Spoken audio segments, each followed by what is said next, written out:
Hello, fellow foodies.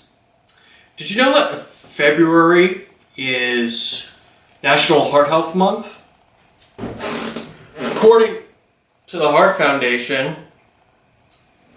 heart disease is the most common cause of death for men and women in the United States, but it is also the most preventable. So, Headless Body of Text and I will be pulling double duty on this one. He'll be looking at the ways tomatoes, onions, garlic, and white meat chicken breast can protect against heart disease. We picked those because they're the toppings on this heart-shaped garlic chicken pizza. So, while I'm detailing the pizza and discussing our Valentine's Day subject,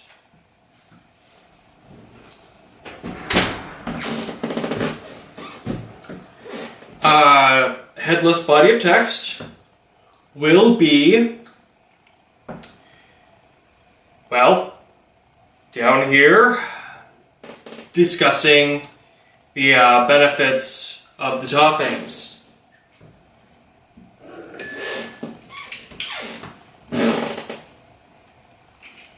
As for the actual Valentine's Day mushy stuff, I'm going to be discussing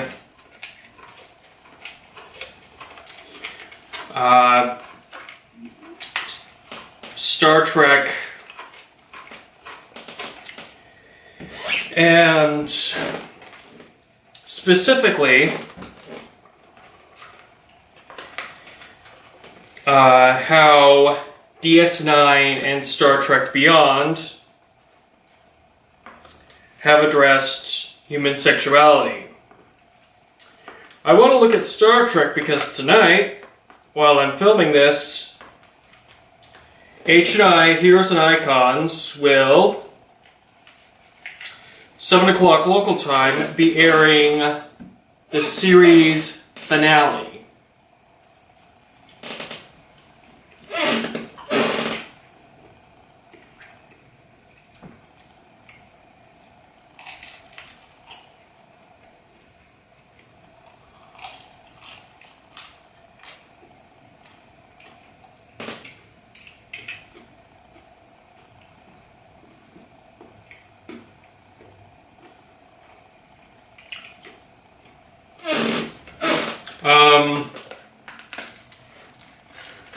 As you can see, there's no actual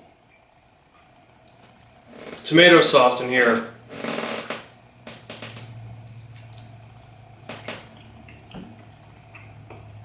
This is a garlic cheese sauce.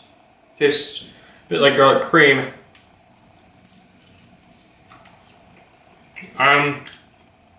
And no,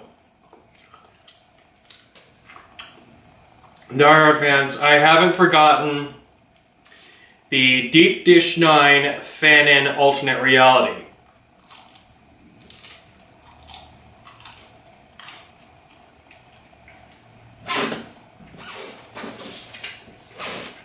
The instructions say preheat oven to 425 degrees, bake original on center rack, bake thin, and gourmet delight on lower rack at least 5 inches above heat source.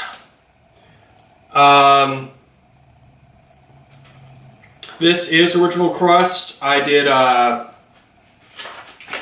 let me rotate it around.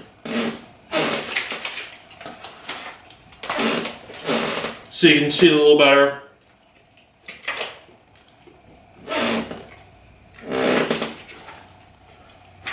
I gave it 12 minutes which is within the 12 to 18 minute range.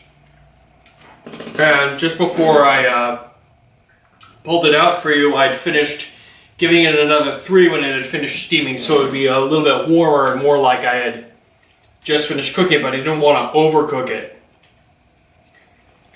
It mentions for crispy crust, after about 10 minutes, slide pizza off tray and onto the oven rack directly. Check every 1 to 2 minutes. I don't like crispy crust. There's a fine line between crispy and crunchy. I don't like crunchy. I like soft and pillowy with some chewiness. Kind of like Wayum, I favor texture over taste. Although, unlike the Dominion's Vorta from Deep Space Nine, I do not favor them just because I lack taste buds.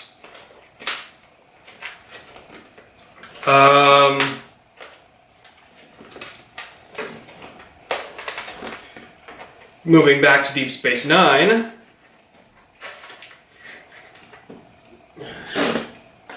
sexuality had been touched on a couple times in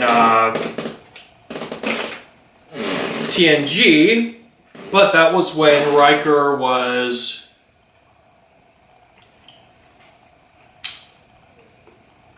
courting a woman who, having an affair with a woman whose people thought gender itself was a mental disorder.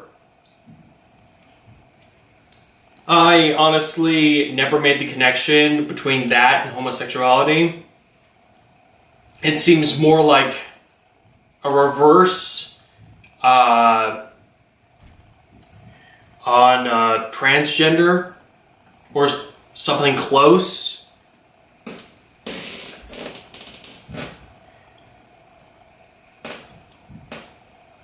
Thank you for clarifying. And then there was a time where Geordi formed a romance with a hologram who considered herself to be an aspect of the Enterprise itself. Literally, he fell in love with the ship. Why they didn't explore that when they blew up the Enterprise D in Generations, killing it along with Captain Kirk, that is not a spoiler by this point.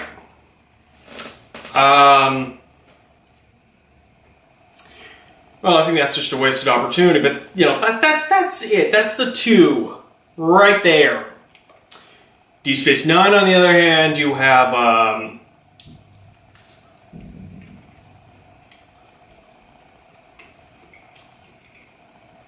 Odo and the Great Link.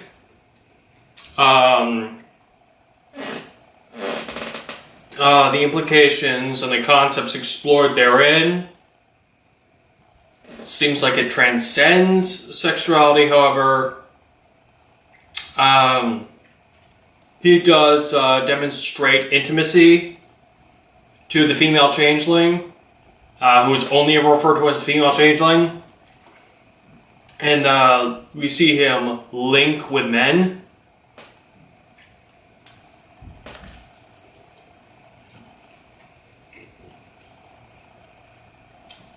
And it's not treated as any different than linking with the female changeling. Because there's only one female. So I think they were still sitting behind the radar if the link itself is any intimacy. Then you have the Dax symbiotes remembering how their past lives felt towards their surviving spouses and lovers. This allowed depictions of Terry Farrell romancing other women or getting a little too close for her boyfriend's comfort.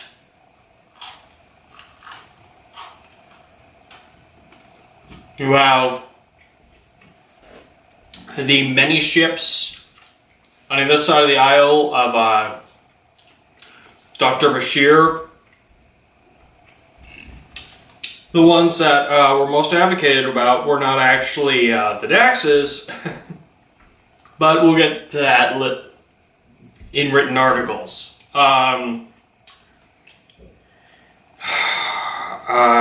Then you have Garrick, who just likes being around attractive people. Here, cough, cough. But none of these actually touched on homosexuality. Yeah, we can have Geordi falling in love with the ship in the 80s, having a doomed romance with the Enterprise. So, technophilia good, homosexuality bad. I mean, I get that in the late 80s, but in the late 90s? Seriously? The standards hadn't changed that much.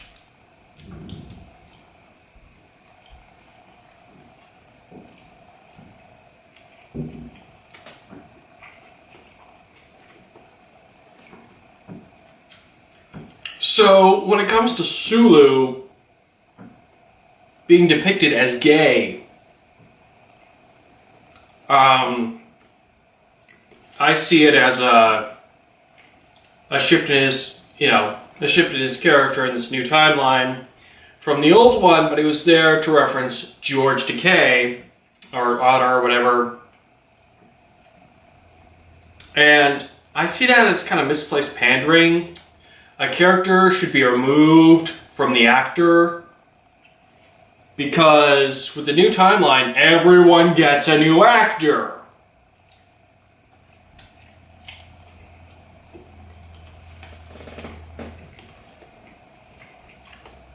On the other hand, George Takei is a beloved and famous outspoken activist.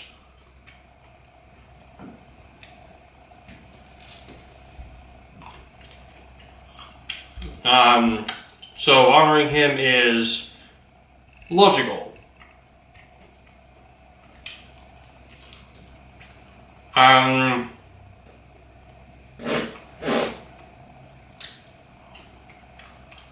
Okay, that tasted like mayo there.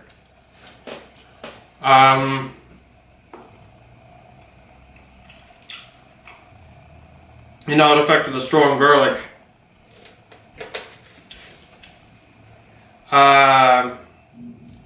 I know I referenced Deep Dish 9, but it's not actually in my Star Trek reading material. I haven't actually gotten through the stories, but it was inspired by the ending of Take Me Out to the Holosuite, where a commentator on a board forum said that it looks like they are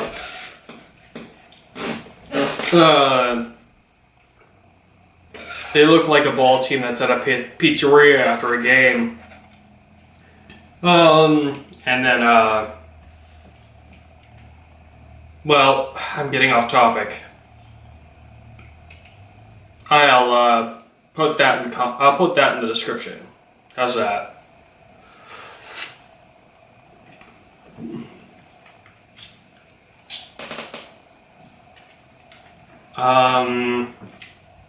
Right, so in short, making Sulu gay didn't, just to me, it feels like pandering. It feels like misguided, well-intentioned pandering. And I mentioned Deep Space Nine and Next Generation as context for where I really stand on this. This is the first time in movie or TV, maybe the novel, one of the novels already got to this, but this is the first time we have an actual homosexual depiction. It's just a brief couple of shots. We see Sulu walking away with his family, we see his family running away from the big threat, and that's it. It's a brief couple of shots. It's like makes me think of a slice of bread when for generations, literally, all you've been able to have are crumbs or crusts.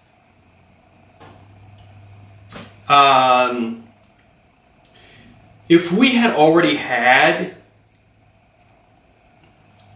homosexuality in Star Trek, I would not be for that decision. If we, but since, you know, this is our first real time, I think it would be dangerous to reject it immediately. Maybe roll our eyes at it 10 to 13 years down the road. Maybe. But I feel it would be better for the future if we just took it now and said nothing is perfect or what we think it should ideally be. Not that we can all agree on what we think anything should ideally be. But, you know,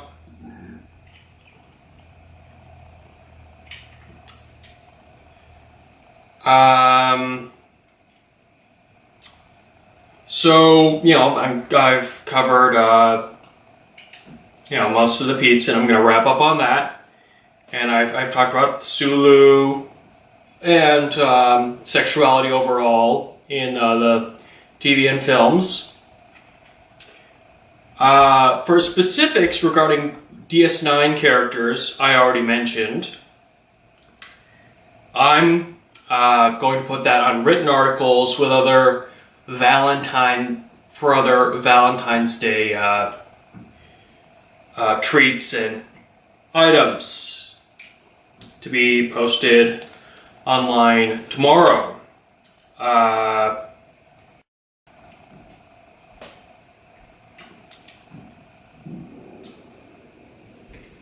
But as for this,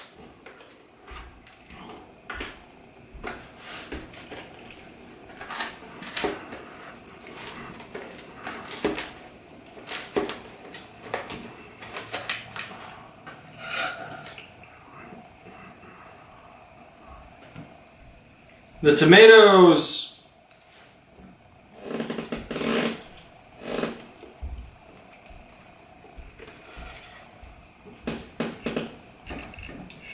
unless you bite into a slightly raw one that was already sliced up and was on the edges, you bite directly into it like this one, you don't taste them at all.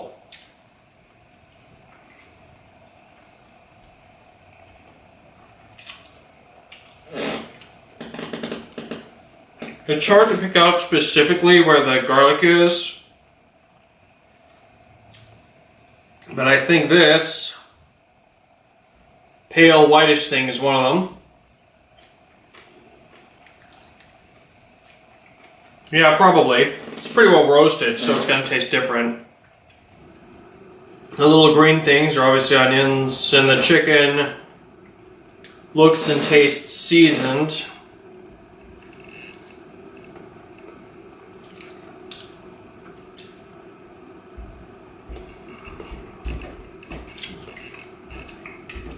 What is that, rosemary? It reminds me of those Foster Farms grilled chicken strips.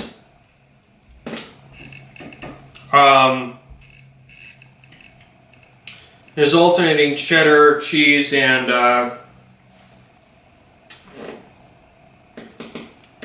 the cheesy garlic spread. The cheddar is definitely sharper and stronger. Honestly, I really like this. I'm glad I have a coupon for another one. I'm not sure I would get it heart-shaped next time. I don't really have a proper pan, obviously. But next time, I could rotate it like I did talking to you. And probably get it to fit on the pan better. Alright. See you at con.